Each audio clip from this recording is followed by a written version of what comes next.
성가대의 귀한 찬양을 감사드립니다. 2020년도를 맞이해서 말씀과 기도로 거룩한 동행을 이루시는 우리 신풍교회의 온 성도가 되시기를 주님의 이름으로 축원합니다. 설 연휴를 맞이하는 주간이 됐습니다. 우리는 본의 아니게 새해 인사를 3번을 하게 돼. 우선 교회력으로 12월 첫 주일쯤 되면 1년 교회력 달력이 끝나고 이제 새해를 시작하는 대강절 첫 주일로 영적인 의미에서 새 출발을 하게 됩니다. 지난 1월 1일 우리 신정 송교신 예배를 드렸고요. 오늘은 이제 주말에 설 연휴가 설날이 되는데 역시 마찬가지로 우리는 영적으로 좀 우리 가족들에게 사랑을 표하고 또 이웃에게 복음을 전하는 그런 사명을 실현하는 것으로 의미를 부여하고 이번 설날에도 여러분 하나님의 풍성한 은혜 가운데 주의 말씀 또 주의 은혜가 주의 복음이 전파되고 나눠지는 역사를 경험하는 설이 되시기를 축원하겠습니다. 저는 오늘 좀 편안한 마음으로 말씀을 상고한 그런 의미에서 다 여러분이 알고 계신 내용을 이렇게 구슬에 좀 꿰듯이 그런 의미로 말씀을 드리려고 합니다. 하나님이 만난 조상의 하나님, 하나님께서 만나주셨습니다. 아브라함을 만나주시고 이삭도 만나주시고 그리고 야곱도 만나주시고 이렇게 하나님이 만나주셨는데 그 만나주신 믿음의 선조들을 모세에게 소개하면서 모세에게 큰 사명을 맡기셨다. 가나안 땅으로 인도해 낼 사명을 주시기 위해서 만났다고 하는 그런 의미가 되겠습니다. 싱겁듯하면서도 의미를 부여한 말씀이 되기 때문에 놓치시면 손해를 보시게 되겠습니다. 모세가 호렙산 부근에서 양을 칠 때 하나님께서 그를 만나셨습니다.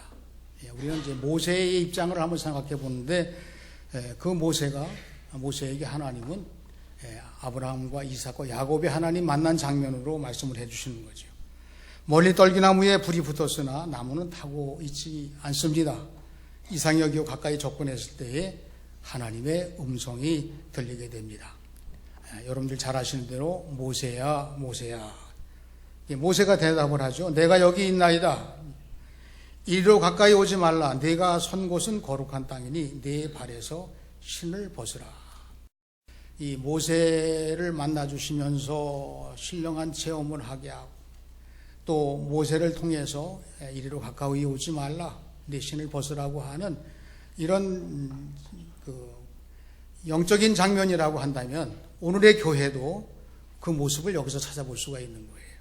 우리를 부르신 하나님. 이 교회는 하나님 부르신 백성들이 모인 공동체입니다. 이곳은 신령한 곳이라는 것이죠. 그래서 신을 벗으라고 말씀하시는 이 내용은 세상적인 삶에서부터 벗어나서 신령한 체험으로 하나님 만나는 곳이니 예수님 만나는 곳이니 영적으로 소통하는 시간이 되라. 그래서 교회는 신령한 체험을 하고 하나님 만나는 곳이고 예배를 통해서 하나님 말씀으로 하나님의 거룩하신 뜻을 마음판에 새기고 또한 뿐만 아니라 우리가 교회에 나오신 목적은 모두가 다 예배를 드리기 위해서 왔습니다. 그렇게 대답을 한다면 그 대답은 명답입니다. 맞는 대답이지만 동시에 또한 조금 부족한 대답이에요. 무슨 뜻이냐면 우리가 예배를 드리기 위해서 한 자리에 모여서 예배를 드린 후에 이 신령한 체험을 하는 성도들이 세상을 향해서 파송받기 위해서 모인 거예요. 그래서 우리는 교회에서 예배를 드리지만 동시에 하나님께서 주신 귀한 사명을 가지고 새 출발하는 거룩한 예배 공동체가 바로 교회의 원형입니다. 하나님께서 모세에게 자신을 소개합니다. 나는 네 조상의 하나님이니 아브라함의 하나님, 이삭의 하나님, 야곱의 하나님이니라. 여러분, 하나님이 여러분 만나주시고 또 하나님이 여러분들에게 당신은 자신을 소개합니다. 아브라함의 하나님이고 아브라함이 만났던 하나님이고 이삭이 만났던 하나님이고 야곱이 만났던 하나님이라. 그러면서 모세에게 사명을 주시는 거예요. 이렇게 과거에 만난 조상의 하나님을 거론하면서 애굽에서 고통 중에 부르짖는 하나님 백성들을 구원하여 아름답고 광야라는 곳 젖과 꿀 흐르는 땅으로 데려가라. 이게 하나님 만나신 이유예요. 과거에 만나신 하나님, 조상이 만난 하나님은 또 하나님, 그 하나님은 다른 의미로 만났습니다라고 하는 것을 우리가 오늘 성경 말씀을 통해서 찾아보려고 하는 것입니다. 성경의 하나님의 칭호가 이렇게 아브라함의 하나님, 이삭의 하나님, 야곱의 하나님이라고 하는 표현, 이 세 분의 체험을 만나주신 하나님이라고 하는 표현이 10번이 나와요. 하나님의 성호가 여러 모양으로 나오죠. 여호와 하나님도 나오고, 나의 주 하나님이라 나오고, 여러 하나님이 나오지만 이 세 분의 만나주신 하나님이 등장해서 표현한 것은 10번이 나온다. 그런데 이 10번의 하나님을 세 사람이 만났다고 하는 이 표현은 다른 게 아니고 이 세 분이 하나님을 만났다는 거예요. 여러분 오늘 예배를 드리시면서 이 예배 드리는 이 시간을 통해서 다 하나님을 만나시기를 축원합니다. 그런데 이 하나님 만나는 장면에서 이름이 각자 동원하잖아요. 그러니까 각자가 하나님을 만났고 각자가 하나님과 동행하는 인생살이를 살았습니다. 그 내용이에요. 굳이 이렇게 하나님의 성호를 또 만난 사람까지 동원하면서 말씀하게 된 것은 하나님을 만났다는 중요한 사실과 그 만난 하나님과 일생 동안 동행했다고 하는, 우리가 거룩한 동행으로 출발을 했습니다. 여러분 매주일 우리는 또 하나님을 만나고 매일 또 하나님을 만나요. 말씀 속에서 만나고 기도 속에서 만나고 그리고 사모하는 소원 속에서 만납니다. 그런 만남에 대한 말씀, 오늘 여러분들에게는 2020년도야말로 하나님 만나고 동행하는 해라고 하는 것을 염두에 두시고 새 출발하는 우리 모두가 되시기를 축원합니다. 오늘 말씀에서는 좀 이야기거리로 하나님을 만난 파스칼의 이야기, 오늘 주보 자료에 거기 나와 있습니다. 예화로 나와 있거든요. 참고하시길 바라고 조금 요약한 내용을 들어주시면 감사하겠습니다. 여러분 파스칼은 우리 인간은 생각하는 갈대라고, 철학자이며 그 시대에 뛰어난 수학자이며 과학자이며 또 모든 사람들보다 뛰어났기 때문에 아주 대단한 유명세를 가지고 살아온 사람이 파스칼이었습니다. 그는 이미 17세 때에 뛰어난 수학자, 화학자, 철학자였고요. 20대 되던 해에는 학계와 귀족사회와 유명 인사들을 그룹에 인기 있는 사람으로 떠올랐습니다. 그러다 보니까 자신도 모르게 교만해졌고 물질 만능으로 살았고 이기주의로 살았고 성적인 방종도 끊이지가 않았습니다. 그러던 어느 날 이 사고를 경험하게 되는 거죠. 죽을 뻔한 경험을 하게 되고 나서 하나님을 만난 체험을 하게 되는 거예요. 여러분 잘 나가던 사람이 죽을 뻔한 체험을 했다고 그러면 더 많은 고통을 당했다고도 볼 수 있는 거예요. 그가 남긴 이와 같은 하나님 만난 체험들을 일기 형식으로 메모를 남겨놨는데 후대의 제자들이 이것을 평세라는 제목으로 책을 내게 됩니다. 그 평세에 나와 있는 내용이에요. 은총의 해 1654년 11월 23일 월요일 밤 10시 30분 나는 짧은 시간에 하나님을 만났다. 아마 짧은 시간이라고 표현한 것은 그 사고를, 순식간에 일어난 사고를 의미했다고 봅니다. 나는 짧은 시간에 하나님을 만났다. 철학자의 하나님이 아닌 아브라함의 하나님, 이삭과 야곱의 하나님을 만났다. 이 철학자 파스칼이 나의 하나님을 만났는데 그 하나님은 내가 알고 있는 인간의 능력으로 경험된 하나님이 아니라 이미 조상들이, 선조들이 경험한 아브라함의 하나님, 이삭의 하나님, 야곱의 하나님을 만났습니다. 나의 하나님은 오직 말씀으로 내게 다가오고 계셨습니다. 의로우신 하나님, 세상은 당신을 모르지만 이제 나는 당신을 알게 되었습니다.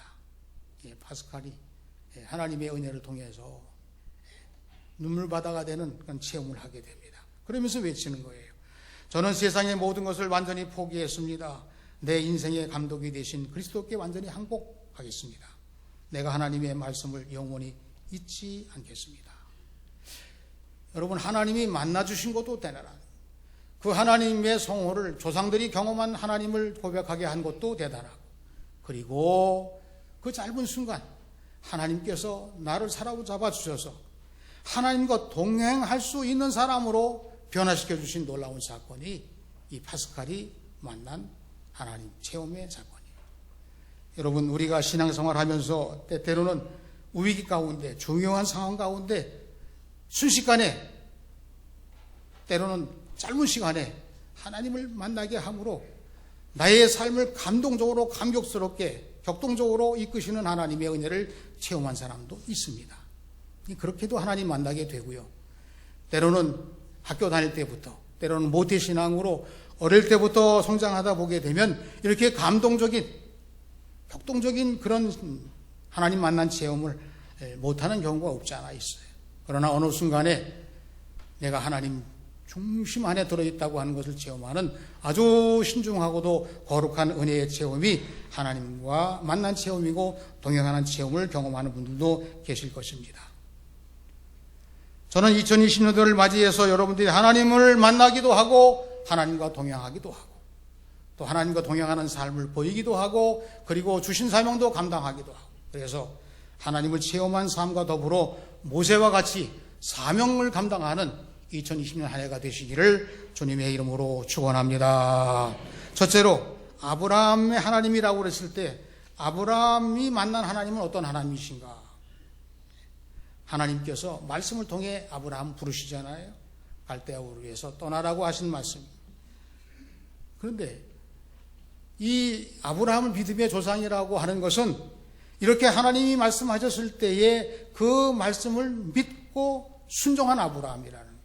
여러분, 우리가 신앙생활 하면서 하나님 말씀대로 살겠습니다. 그러면 듣기만 하고 때로는 실천하는데, 때로는 순종하는데, 때로는 그것이, 그 말씀이 나의 삶을 주장하는 삶이 미흡한 경우가 없지 않아 있습니다.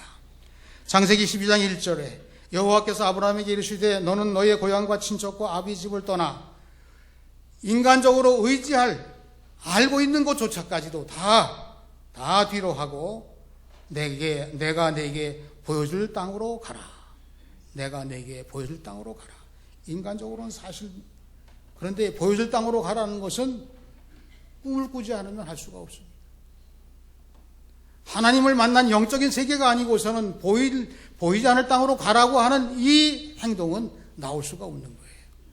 여러분, 믿음 생활을 헐헐 받는 이 세상의 지혜나 또는 우리가 알고 있는 욕심, 그런 수준에 머물러 있는 그런 약한 신앙 가지고서는 하나님 말씀을 통해서 믿음도 강화될 수 없고, 그 믿음을 통해서 하나님 말씀대로 실천하며 하나님께 영광을 돌릴 수 있는 삶이 결코 이루어질 수가 없는 거예요. 하나님께서는 아브라함의 말씀으로 만나주셨습니다. 순종함으로 믿음의 능력이 그에게 향상이 되었습니다. 이 창세기 18장에 보시게 되면 아브라함이 하나님을 만나는 체험이 나옵니다. 물론 하나님 만나는 삶의 내용들이 모세오경에 다 기록이 되어 있습니다만은 이 18장에 보시게 되면 아브라함이 하나님 만나는 장면이 좀 특이해요.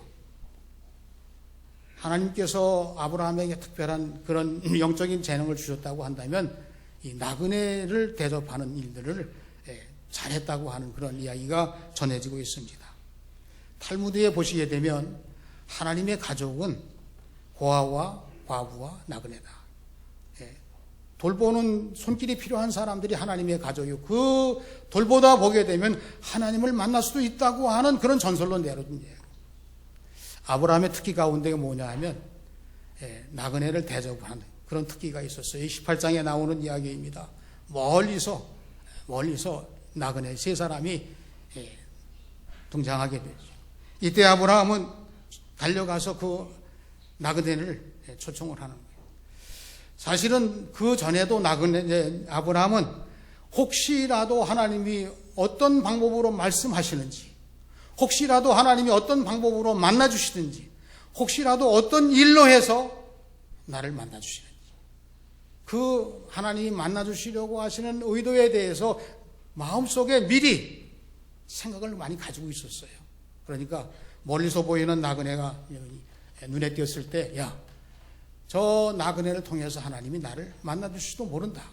그런 생각을 하고 급히 달려가서 억지로 보이는 것처럼 표현되기도 하십니다만은 나그네를 불러서 자기 집으로 초대를, 임시로 발을 씻고 쉬게 하고 음식을 대접하겠으니 기다리라고 하고, 이렇게 해서 나그네를 대접하게 되는 거죠. 그대로 이 세 사람의 나그네로 보여진 하나님의 사자는 18장 13절에 보시게 되면 하나님을 만난 아브라함에게 응답해 주시는데, 여호와께서 아브라함에게 때가 되면 잉태하여 자식을 낳게 되리라고 하는 말씀을 주셨습니다. 아브라함이 대답을 하죠. 여호와께서 아브라함에게 이르시되 내가 늙었거든 어떻게 아들을 낳으려 하느냐? 여호와께 능치 못한 일이 있겠느냐? 기한이 이를 때에 내게로 돌아오리니 사라에게 아들이 있으리라. 하나님과 이 대면한 장면에서 여호와께서 아브라함에게 말씀하시니 아브라함이 저는 그 앞에 말씀 보시게 되면 늙었고 집사람은 생리가 끊어져서 그건 불가능합니다. 이렇게 말했을 때에 대한 답변이 지금 읽어드린 말씀입니다. 아브라함을 통해서 우리들에게 알려주십니다. 하나님은 말씀을 통해서 만나주시고 믿음을 통해 순종하는 자들에게 동행해 주시는 놀라운 은혜를 베풀어 주시는 거예요. 그래서 모세에게 아브라함의 조상에 대한 하나님을 소개하게 된 것입니다. 두 번째로 이삭은 기도하면서 하나님을 만난 복을 받았습니다. 이삭이 기도하는 복을 받았다고 하는 말씀, 이게 어디서 나오나? 창세기 25장 21절에 나옵니다. 이삭이 그의 아내가 임신하지 못함으로 그를 위하여 여호와께 간구하며 여호와께서 그의 간구를 들으셨으므로 그의 아내 리브가가 임신하였더니 야곱과 에서를 잉태하게 되었습니다. 많이 나오진 않아요. 그렇지만 이 이삭이 자기의 기도 제목, 이 족장시대의 장자를 낳고 그 다음에 대를 이어서 가문을 이루는 그러한 일에 대해서 어려운 문제를 하나님께 기도하는 그런 장면입니다. 그러면 우리가 이 이삭에 대해서 생각해 보면서 이삭이 그러면 어떻게 기도하는 사람이 되었나? 여러분, 이삭은 왜 기도하는 사람으로 이렇게 좀 소개할 수 있게 되었나라고 하는 것을 느껴봐야 되는 거예요. 창세기 22장에 보시게 되면 이삭이 아브라함의 독자로 탄생하게 됩니다. 그런데 이 22장에서 특별한 사항이 뭐냐면 이 독자 이삭을 아브라함에게 하나님께서 제물로 바치라고 말씀하시는 거예요. 순종하기로 결단을 하고 3일 후에 가야 되겠다, 그렇게 해야 되겠다고 하는 이 결단을 하고 3일 후에 이삭을 제물로 드리기 위해서 일찍 모리아산으로 출발을 합니다. 창세기 22장 7절에 이삭이 질문을 합니다. 그 아버지 아브라함에게 말하 이르되 내 아버지여, 불과 나무는 있거니와 번제할 어린 양은 어디 있나이까? 지금 아버지의 마음이 이 이삭의 이야기를 들었을 때 어떤 마음일까요? 결심한 지는 3일밖에 되지 않았지만 아들, 독자 이삭, 그토록 사랑하는 아들을 제물 삼아, 사실대로 말하면 칼로 죽여서 번제로 드려야 되는 그런 제물을 드리기 위해서 지금 준비했는데 이렇게 대답을 합니다. 하나님이 자기를 위하여 친히 준비하시리라. 아브라함의 믿음을 이야기하고 있는 것입니다. 나중에 깨닫게 되는 거죠. 자기가 제물로 아버지의 칼에 무참히 죽을 뻔했지만 그 순간 하나님이 만나주시는 거죠. 아브라함아, 칼을 멈춰라. 그러면 이때 이 순간이 우리가 그냥 넘어가기 쉽지만 하나님을 만나는 아브라함, 이삭은 하나님 만났을까요? 못 만났을까요?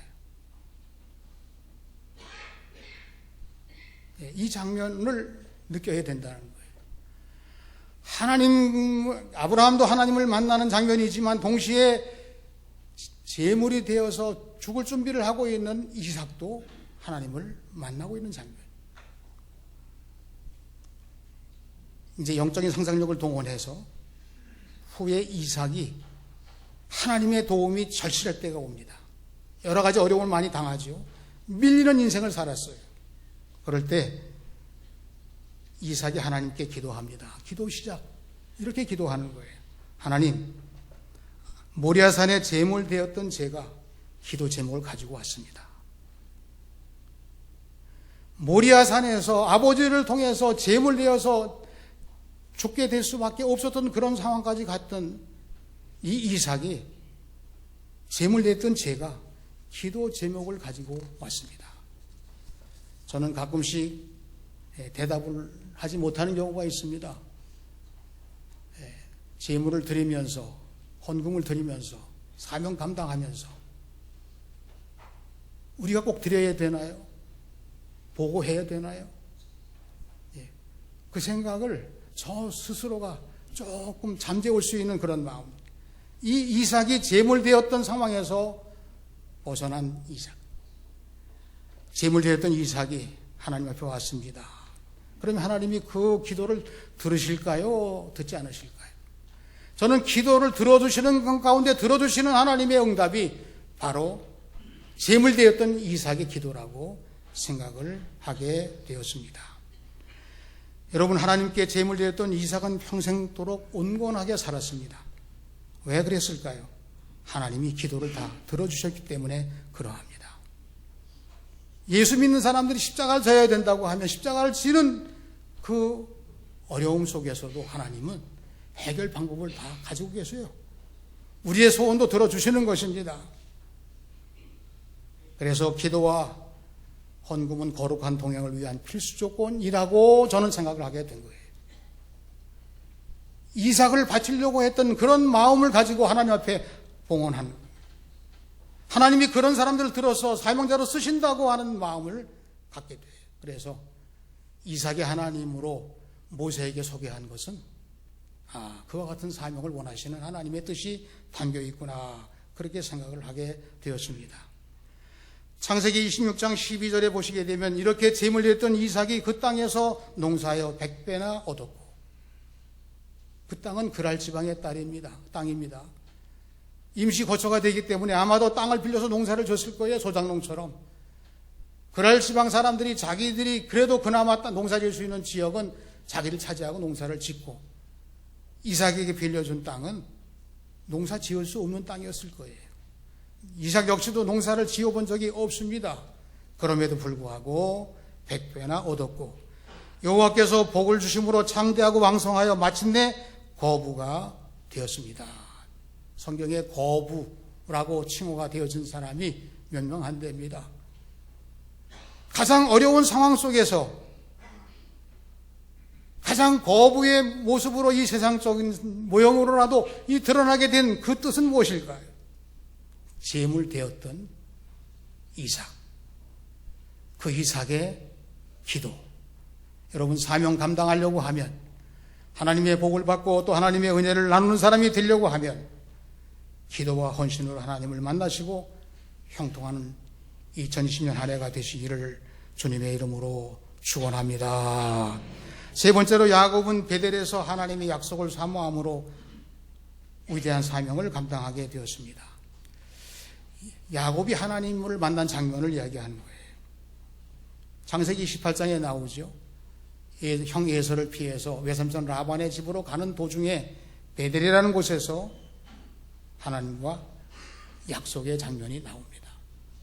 천사가 오르락 내리락 하고 하나님이 약속하신 놀라운 증표에 대해서 내가 11조를 하고, 그리고 하나님께서 나와 동행하시고 이곳에 돌아오게 하신다면 나는 평생 동안 하나님과 동행하는 인생으로 살겠습니다. 그때 하나님께서 저를 응답하실 때 야곱이 응답하는 장면이 나옵니다. 하나님이 과연 여기 계시거늘 내가 알지 못하였노라. 여러분, 베델에서 잠이 깨어서 돌베개를 베고 잤던 것을 기름 부어 거기에 제단을 쌓은 그 자리에서 하나님이 여기 계시거늘 내가 알지 못하였다. 이제는 하나님과 동행하고 하나님 만난 삶으로 그의 인생의 출발이 베들에서의 출발이 되었던 것입니다. 그런 야곱이 사모하는 모습이 되었다고 하는 것은 팥죽 한 그릇의 이야기를 통해서도 우리들에게 들려주고 있어요. 야곱은 팥죽으로 형 에서의 축복권을 산 이 이야기는 어떻게 보면 재미있는 옛날 이야기 같이는 보이지만 그러나 그 속에 또 하나님께서 원하시는 뜻이 담겨져 있습니다. 족장시대에는 장자가 하나님의 축복을 계승하던 시대였습니다. 성장하면서 알게 된 거예요. 간발의 차이로 형 에서와 발뒤꿈치를 짚고 나왔다고 했으니 간발의 차이로 축복을 승계하는 그 장자권을 나는 받지 못하게 됐구나. 그래서 이를 갖고 싶어서 태중으로부터 발뒤꿈치를 잡고 경쟁이 시작이 되었다고 성경은 말하고 있습니다. 형 에서가 가진 장자권을 그토록 갖고 싶기 때문에 어떤 방법으로든지 얻어야 되겠다고 하는 표현도 사모함으로 생각을 해보게 됩니다. 성경은 하나님이 주시는 축복권을 귀히 여기고 사모한 야곱이 차지했고 이를 소홀히 여긴 에서는 잃게 되었다고 이야기를 합니다. 여러분, 축복권을 아버지 이삭을 속여서 받게 되었지만 그럼에도 불구하고 야곱은 파란만장한 인생을 살아가게 됩니다. 여러분, 이 말씀을 잘 들으셔야 돼요. 야곱이 축복권을 받았음에도 불구하고 왜 그의 인생이 파란만장했을까?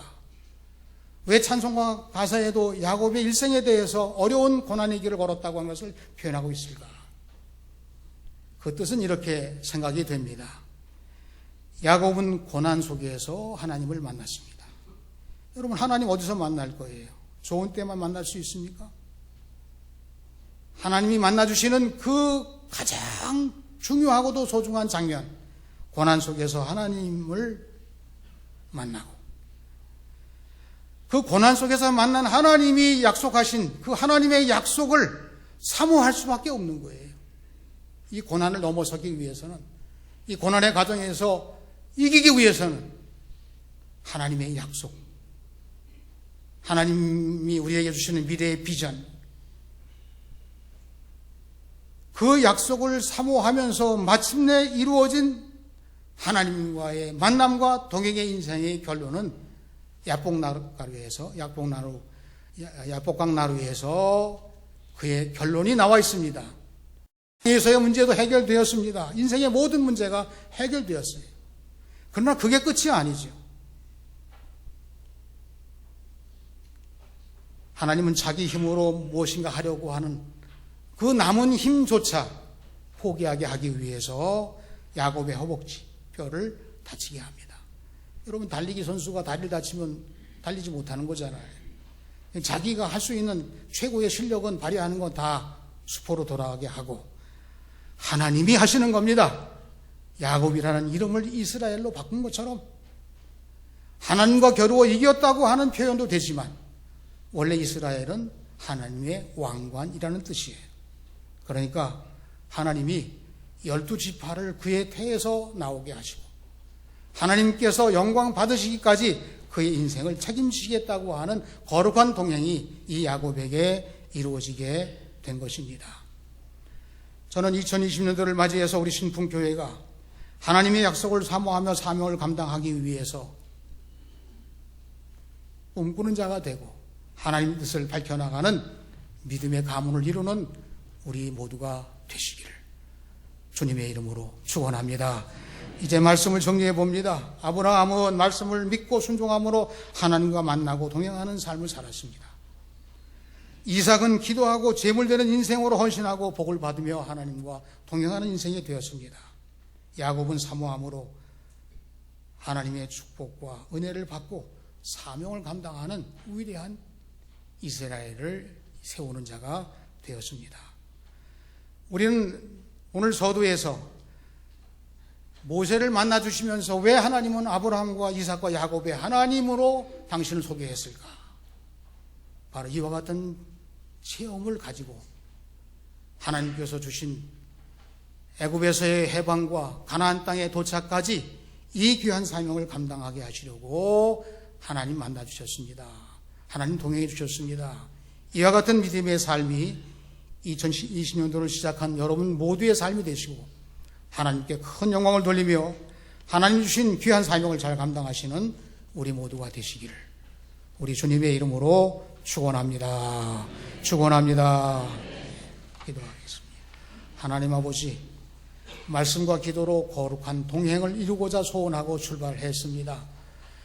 하나님 말씀으로 만나주시고 기도로 만나주시고 사모하며 은혜를 받는 속에서도 만나주시고 하나님께서 구원의 복음을 맡기는 사명을 주셨사오니 이 귀한 사명 감당하기 위해서 새 출발하게 하시고 우리 하나님께만 온전히 영광을 돌리며 거룩한 하나님의 뜻을 밝히는 우리 모두가 되게 하여 주시옵소서. 예수님의 이름으로 기도하옵나이다. 아멘.